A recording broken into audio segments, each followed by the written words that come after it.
Kasama ko ulit si Mark. Yan, the Titos of Antipolo. May sinabi kasi siyang parisan dito na pinipilahan daw.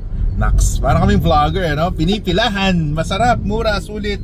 Raw, pinipilahan niya. So na-curious siya. Nung tinikman niya, sobrang sarap daw. So papatry niya sa akin ngayon. So tingnan natin.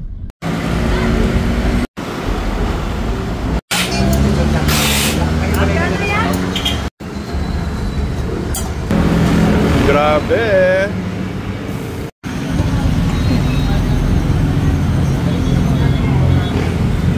Grabe ah.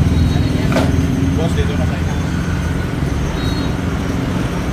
So, Mang Rick, no? Mang Rick. Yes, sir. Red continue, sir. Ano pangalan nitong parisan nyo? Sir? Parisan ni Kuya Padi. Parisan ni Kuya Padi? Oo. Ako lang mo yung nagtuturo, sir. Oo. Sarap daw eh, kaya hinatak ako ni Mark eh. Ano yung nandiyan dati, sir? Oo nga raw. Lupit to. Yung kapatid ko mayari, yung Four Sister Walang Steak Mare. So, pwedeng hiwalay.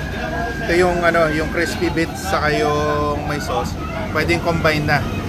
Tapos ito yung mga kayong bahala maglagay ng topping mo. Garlic, may chili. Okay oh. Yun oh, yan ang chili garlic sauce. Yun. Chili. Yan ang nagpapasarap yung stiko eh. Lalagay tayo ng lagay tayo ng leeks. Lagay tayo ng garlic. Yung garlic lagyan natin sa kanin. Yan ang malupit para garlic rice. Ito naman daw chicharon. Yan. Yun.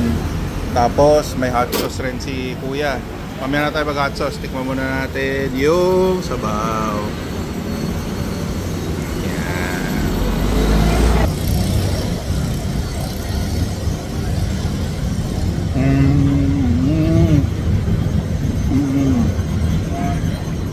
Okay, gets ko na ba tinatak mo ako dito? Laban ako dito, men. Nice. Nilagyan ko ng hot sauce na rin to. Yung extraordinary lechon kawali. Sobrang sarap.